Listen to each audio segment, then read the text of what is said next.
A day in my life as a public school teacher and a mom of two. Hey guys, it's Cheers, Syra Yamson, back again with another mini vlog.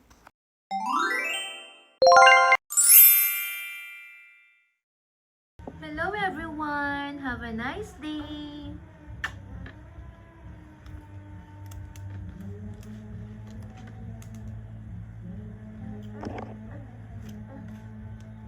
What's that?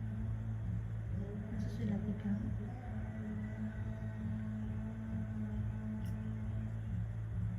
Buti na lang guys, bumalik yung power.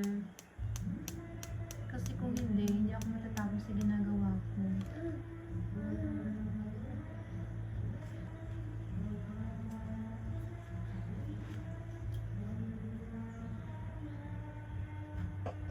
Anyways, basta tayo ngayon kaya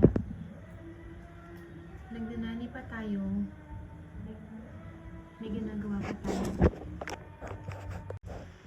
Busy ako this afternoon.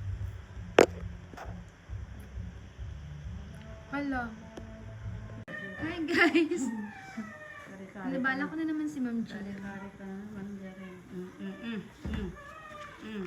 Wow, you're the IT expert. Diba? Spell ko no eh. Ma'am Syra, spell mo. Wag mo i-spell.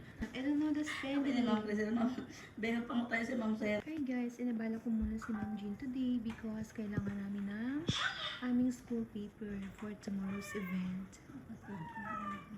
Ayan. Tapos, meron pa tayo dito. Ayan.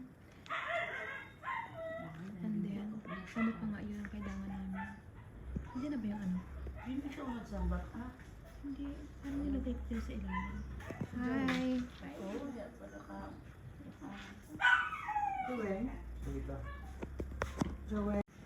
Nagmamadali akong pumunta dito guys kasi nag-brown out.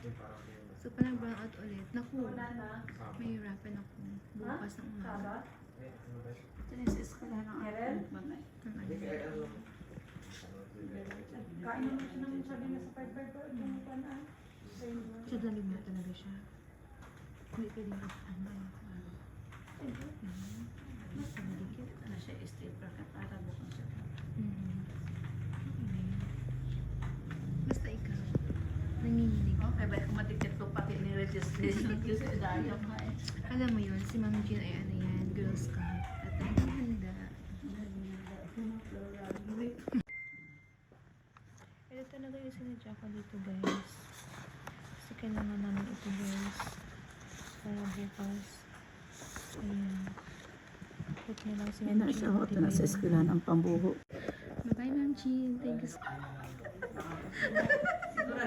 Bye!